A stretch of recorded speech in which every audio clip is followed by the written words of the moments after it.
sur les antennes de Spectrum Télévision. Mesdames, bonsoir. Monsieur, bonsoir et merci d'être avec nous. C'est le journal. D'abord les titres. Gestion des fonds Covid, bientôt des réponses sur la trajectoire empruntée par le RIORCA. Dans une correspondance adressée au directeur général de ORCA, une mission du contrôle supérieur de l'État demande que soit mis à sa disposition un certain nombre de documents attestant de la remise de ce don au MinSanté. Les résultats de cette enquête marqueront certainement la fin de ce long feuilleton qui a rythmé la vie des Camerounais pendant des semaines entières. Et puis, crise sécuritaire au Cameroun.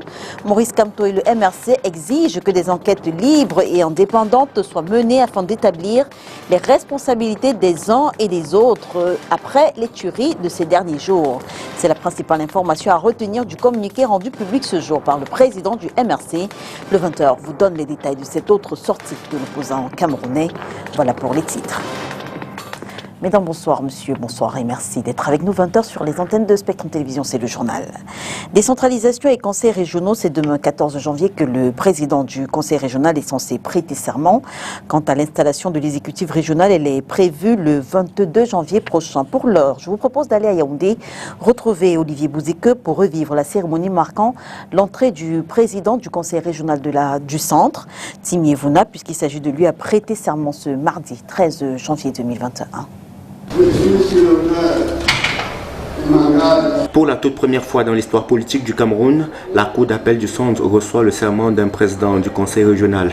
L'audience prévue dans l'article 310 du Code général de la décentralisation, présidée par la magistrate cunégante Christine Mekoulongoti, a duré 1h30 en présence de nombreuses personnalités, témoins de l'engagement pris ce 13 janvier 2021 par Gilbert Timi Evuna, élu à la faveur des élections régionales du 6 décembre dernier.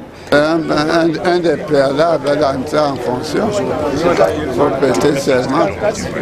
On s'engage au nom de la loi à faire ce qui est prévu.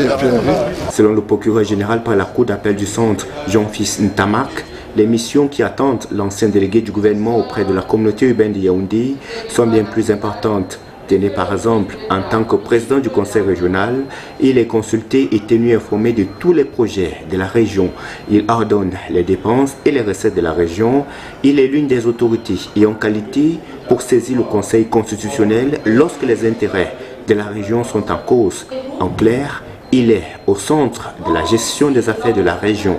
Cependant, l'impact majeur de la prise de fonction de cet administrateur civil expérimenté est le rôle qu'il jouera dans la mise en œuvre de la décentralisation afin de promouvoir le développement local. Devrez-vous être proche de vos populations pour leur faire bénéficier au maximum des avantages liés à toutes les compétences transférées aux régions à la faveur de la loi numéro 2019/024 du 24 décembre 2019 portant Code général des collectivités territoriales décentralisées. Pour cette lourde et délicate mission, Gilbert Timi Evuna a le profil de l'emploi, à en croire la présidente de la Cour d'appel, au regard de son riche parcours professionnel et l'influence politique dont il justifie dans la stratégique région du centre. À 77 ans, il est marié et père de 4 enfants. Crise sécuritaire au Cameroun. Maurice Kamto lance un appel à ceux qui gouvernent le pays afin qu'ils mettent un terme à cette guerre à travers une solution politique. Unique voie pour la résolution de cette crise. Par ailleurs, le MRC exige que des enquêtes libres et indépendantes soient menées afin d'établir les responsabilités pour tous les crimes commis depuis le mercredi 6 janvier jusqu'au massacre de Moutou le 10 janvier dernier. Le Parti de la Renaissance souhaite par ailleurs que les responsables soient punis selon la loi camerounaise. C'est la quintessence d'un communiqué signé de Maurice Kamto le 13 janvier. Il faut qu'il le sache.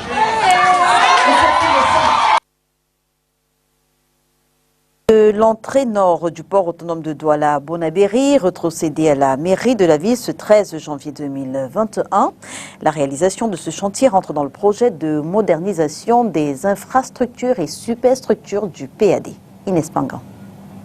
Les habitants de l'entrée nord de la ville de Douala à Bonabéry ont de nouvelles facilités routières pour accéder au centre-ville. La largeur de la route fait 10 mètres. Pour la chaussée, il y a la couche de roulement qui a été faite en béton bitumineux, semi-velu, pour tenir compte d'un trafic long, 7 cm d'épaisseur. Un bel ouvrage qui a été fait par le port autonome de Douala et qui permet notamment d'améliorer le passage vers l'entrée nord du port, mais aussi qui offre des possibilités pour les habitants de la ville, ceux qui viennent de Bonabéry, ceux qui vont au centre-ville, venant de Bonabéry, d'avoir une route carrossable en toute saison et bien dimensionnée. L'entrée nord du port autonome de Douala, aménagé par cette institution, a réceptionné ce 13 janvier 2021 par la mairie de la ville. Par cette action, la CUD s'engage au bon entretien de cette route. Prend en même temps l'engagement de veiller à son entretien et puis de veiller à ce que l'éclairage public qui est restauré ici soit maintenu comme nous le faisons dans le reste de la ville, parce que cela renforce la sécurité des personnes qui se déplacent la nuit. Le projet, au centre de la réception de ce jour, est le fruit d'un chantier commencé il y a 4 ans au port autonome de Douala, avec pour but la modernisation de ses infrastructures et superstructures. Et puis le Cameroun veut produire plus de 600 000 tonnes de cacao par an. Pour y parvenir, le gouvernement camerounais pense qu'il est important de protéger et de préserver l'environnement. C'est ce qui justifie la signature ce jour à Yaoundé du cadre d'action commun pour un cacao sans déforestation. Mireille Siamti. Par cette signature de convention, le gouvernement camerounais et les différentes parties prenantes de la culture du cacao s'engagent pour la feuille de route d'une fève sans déforestation. C'est une feuille de route qui a 3 piliers importants: la protection et la restauration des forêts, la production durable et la commercialisation du cacao, l'engagement des communautés et l'inclusion sociale. Cet engagement engage le ministère de l'Agriculture et du Développement rural à produire plus de cacao sur peu d'espace, c'est-à-dire en augmentant la densité de cacao, et aussi à restaurer la forêt là où elle a été dégradée. Cela doit également permettre aux privés de payer le cacao au juste prix afin d'aider les cacaoculteurs à vivre de leur production. En amont, il est question d'augmenter la productivité et cela passe par l'utilisation des techniques modernes, d'où l'entrée en jeu du ministère de la Recherche scientifique et de l'Innovation. Voici les objectifs visés. Mettre en place des variétés beaucoup plus productrices, mais aussi trouver des techniques agricoles plus rentables en passant par la fertilisation, par la densification des plants et en conservant les effets ou bien les qualités du terroir Cameroun qui sont la couleur rouge brique et le cacao de bonne qualité. Pour le ministre du Commerce, signataire de cette convention, préserver l'environnement à travers la sauvegarde des forêts est un objectif noble. Toutefois, il en appelle à la responsabilité des différentes parties. Le problème, c'est que, en tant qu'engagement, chacun doit respecter ce qui lui revient.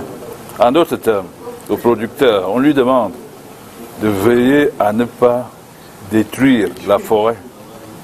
Nous l'acceptons, nous signons des 2 mains au nom de la protection de la nature.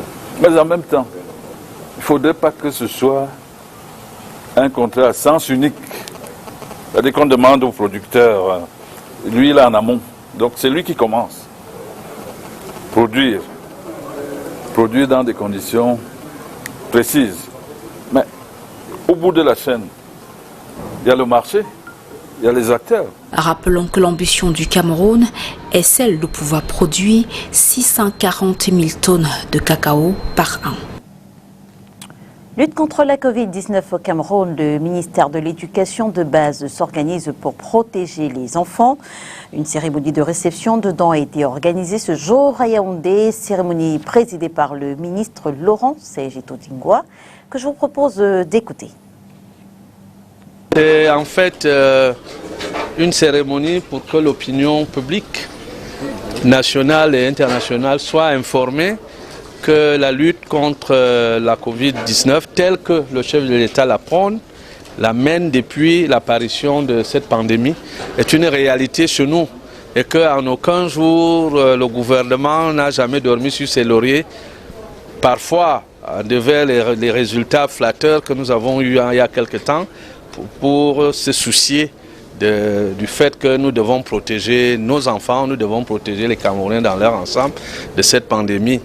Et c'est aussi un souci de transparence de la gestion des fonds qui sont alloués à divers départements ministériels pour mener donc à bien cette lutte dans leur secteur. Voilà la raison pour laquelle vous êtes venus voir ces dons qui sont déjà là, ces matériels qui sont déjà là, qui sont acquis grâce aux efforts du gouvernement et de ses partenaires au développement. Bientôt des nouvelles. Dans une correspondance adressée au directeur général de ORCA, le chef de la mission spécialisée de contrôle et de vérification des services du contrôle supérieur de l'État, déployé sur instruction du président de la République, demande que soient mis à sa disposition certains documents, ceci afin de faciliter l'exécution du mandat d'investigation à lui confié. Au rang de ces documents, la dénomination exacte et la quantification précise des dons en nature remis respectivement au profit des services centraux et déconcentrés du ministère de la Santé, mais aussi tout document attestant de la réception de ces dons. Le compteur tournant, la réponse à cette correspondance est mise le 11 janvier et est attendue dans 72 heures à compter de cette date. On retient que l'objectif de cette mission est d'auditer la gestion des fonds mis à la disposition du MinSanté dans la lutte contre la Covid-19 au Cameroun. Et avec VOA, nous faisons à présent le round-up de l'actualité africaine. En Centrafrique, les rebelles à l'offensive contre le régime du président Faustin Archange Touadéra, fraîchement réélus, ont mené pour la première fois mercredi 2 attaques aux portes de Bangui contre l'armée et les casques bleus, mais ont été rapidement repoussées selon le gouvernement. Au Burkina Faso, un communiqué de l'armée publié mercredi relève qu'un soldat burkinabé et 11 djihadistes présumés sont morts samedi dans un accrochage dans la zone de Koumbri, dans le nord du pays, près de la frontière malienne. Les Ougandais se préparent pour désigner leur futur président demain jeudi avec en tête de liste le chef de l'État sortant, Yoweri Museveni, officiellement âgé de 76 ans. Après 35 ans de règne, le président devra affronter son principal adversaire, le chanteur Bobi Wine. Le Soudan a affirmé mercredi qu'un avion militaire éthiopien avait franchi ses frontières évoquant une escalade dangereuse dans le litige frontalier entre les deux pays marqué par des affrontements meurtriers ces dernières semaines. Chan 2021, le Premier ministre chef du gouvernement présidera la cérémonie d'ouverture de la 6e édition du championnat d'Afrique des Nations dont le coup d'envoi sera donné le samedi 16 janvier 2021 au stade Amadou Ahidjo de Yaoundé. Et puis le ministre de la Santé publique informe le public que le Cameroun a l'honneur d'abriter le championnat d'Afrique des Nations de football du 16 janvier au 7 février 2021 dans un contexte particulier de lutte contre la pandémie Covid-19. Ce championnat qui célèbre la vitalité et l'excellence du talent juvénile constitue, il le dit, un grand moment de communion et de partage. Toutefois, rappelle le ministre, en raison du contexte sanitaire, tous les acteurs et publics sont invités au respect scrupuleux des mesures barrières. Le strict respect des gestes et mesures barrières dans les stades, dans les fan zones, comme dans tous les autres lieux publics, est le gage, dit le docteur Manaouda Malachi, d'une victoire assurée contre la propagation du nouveau coronavirus et d'un championnat d'Afrique des Nations de football réussi. Championnat d'Afrique des Nations de Cameroun 2020 encore, les équipes et les supporters qui emprunteront la pénétrante Est pourront accéder au stade Japoma sans grande difficulté. Les travaux d'aménagement de ces textes sont certes encore en cours, mais c'est déjà un ouf de soulagement que poussent les usagers. Oriane Danquin. Fini les interminables files de voitures sur cet axe. Désormais, ça circule plutôt bien. Ce n'est plus comme avant. Avant, il y avait trop les embouteillages. On a un peu décanté l'état. Donc, la façon qu'on a encore arrangé la route là, il n'y a plus l'embouteillage. Ce n'est que au niveau de Carrefour Yassa là, qui est un peu le bouchon là. Oui, au niveau de Carrefour Yassa, quand les camions viennent là, comme on a mis les terres pleines là, c'est là qu'il y a un peu les embouteillages. Le championnat d'Afrique des Nations est là.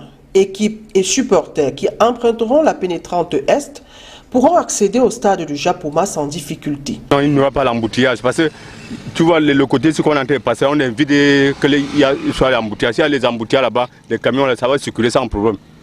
Le commencement vaut mieux que rien. Je pense qu'à ce niveau-ci, par rapport à avant, il y a un léger changement. Et on espère qu'avec le temps, ça va s'améliorer. Mais en ce qui concerne la compétition qui est en cours, je pense qu'au niveau des embouteillages, la circulation est déjà favorable à ce niveau-ci. Y compris les forces de maintien de l'ordre qui sont là pour veiller pour la circulation. Les travaux d'aménagement sont encore en cours et c'est la poussière qui dicte sa loi. Il y a trop de poussière. Bon, on est déjà habitué dedans, on supporte. Bon, comme on arrose par là, on va faire comment? Comme on a là, c'est la poussière. C'est la poussière. Et on en appelle au secours les autorités d'arroser à chaque moment pour mieux nous mettre à l'aise parce que la poussière aussi nuit la santé. Les usagers de cette voie saluent cette réhabilitation et souhaitent que celle-ci aille jusqu'à son terme. La petite déception qu'on a pour le moment, ou le petit souci qu'on a pour le moment, c'est que la route est encore en chantier.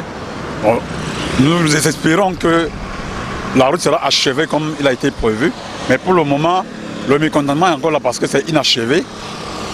Parce qu'on se dit que les choses ne se font pas comme il le faut. Et nous sommes déjà au moment de la compétition et la route n'est pas encore achevée.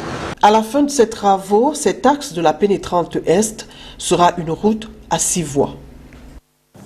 Et nous avons décidé de vous faire découvrir les différentes pôles de cette compétition. Hier, c'était la pôle D. Aujourd'hui, place à la pôle C avec Olivier Bouzike. Présent au Cameroun depuis le 29 décembre 2020, l'Ouganda est la première équipe des 16 devant participer au CHAN à avoir foulé le sol camerounais. À peine arrivés, les Ougandais ont commencé la préparation à Yaoundé où ils ont pris part au mini-tournoi organisé par la Fédération camerounaise de football. Les performances produites par l'équipe au terme de cette compétition qui a rassemblé 4 équipes, le Cameroun, le Niger, la Zambie et l'Ouganda, certes rassure l'entraîneur Jonathan McKinstry, mais la poule C, dans laquelle l'équipe est logée, prévoit de véritables challenges. Dans cette poule, l'on retrouve également les Lions de l'Atlas. C'est en effet vendredi dernier que le sélectionneur marocain Houssine Amouta a dévoilé la liste des 34 joueurs désignés pour défendre les couleurs du pays à cette compétition.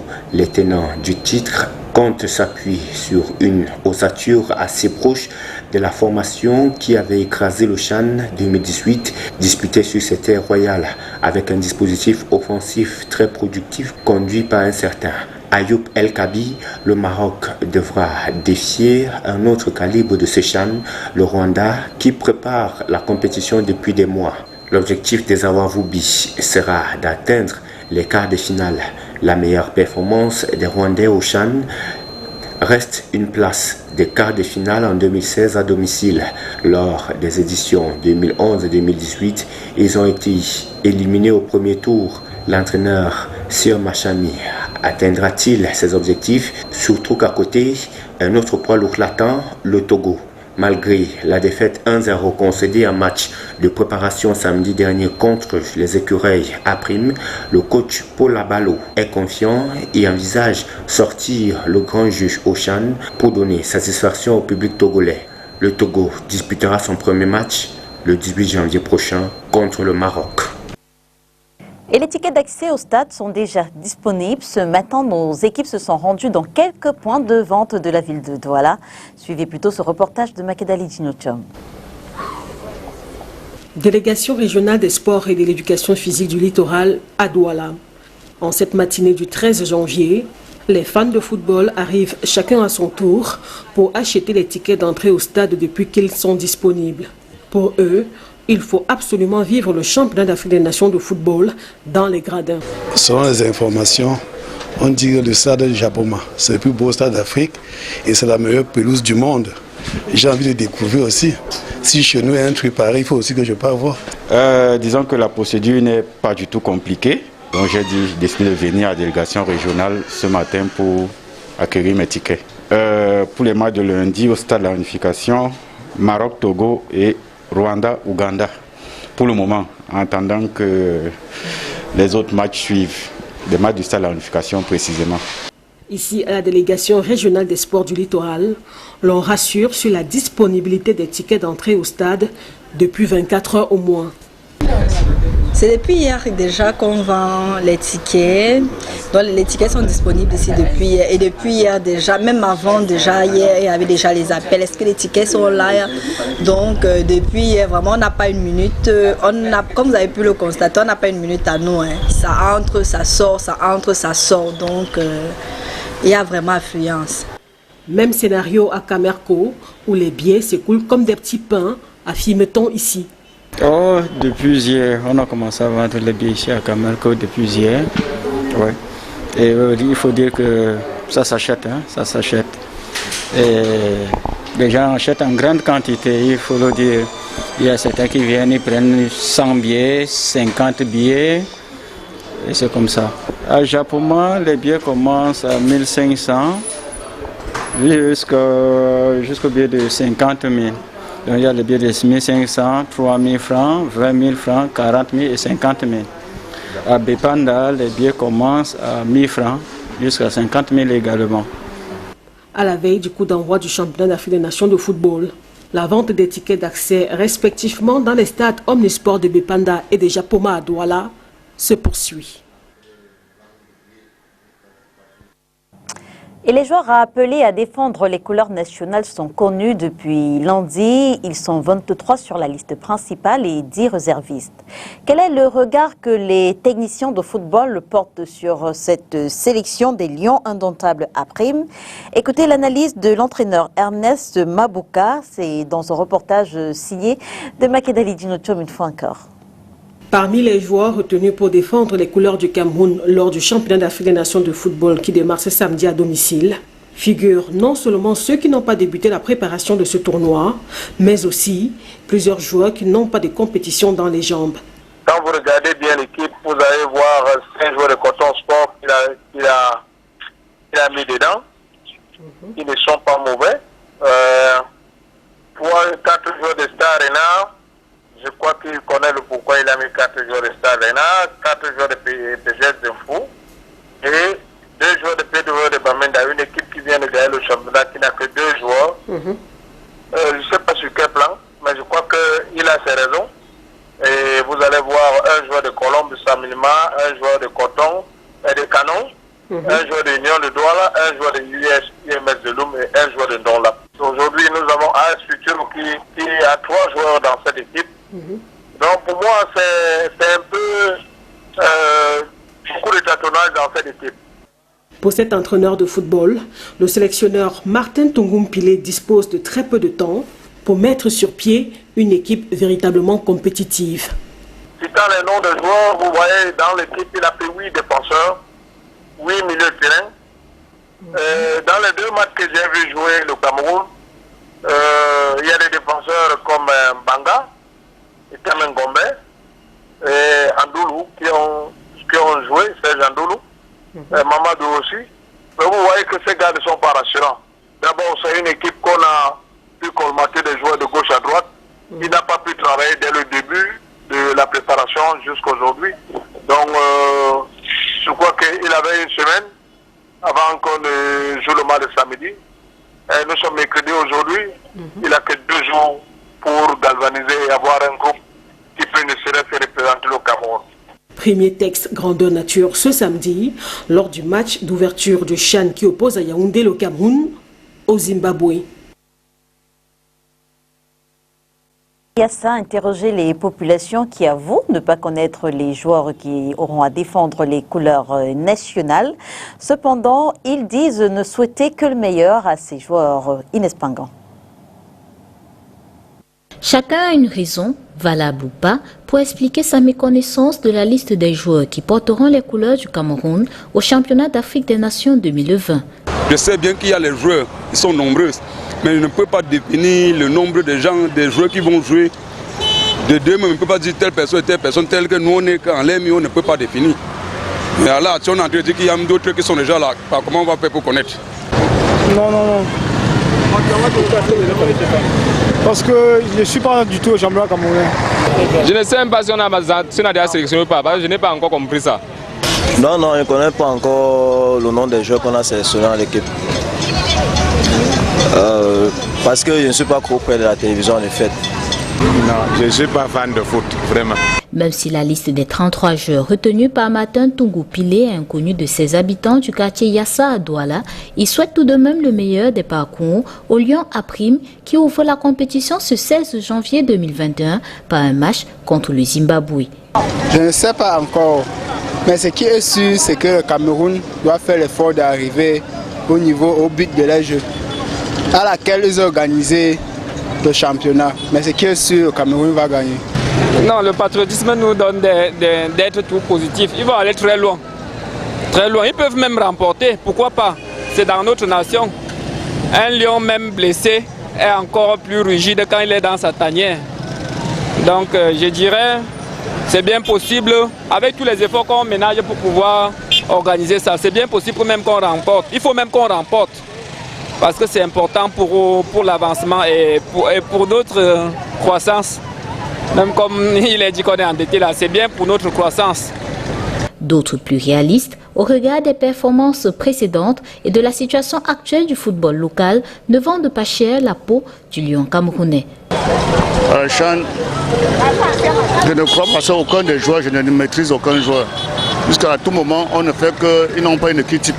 L'entraîneur n'a pas mis sur pied une équipe type. Et les chances du Cameroun sont franchement limitées. Et aussi, il y a un manque de faute de championnat. Ce qui fait que même ces joueurs qui se donnent, leur force même n'en donne pas. Plus que quelques jours, et ces 33 sélectionnés prouveront à la nation de quoi ils sont capables. Rideau sur le 20h, mesdames et messieurs, merci de nous avoir suivis. On se retrouve dès demain 20h sur les antennes de Spectrum Télévision. Si, bien sûr, Dieu le veut. Bonsoir.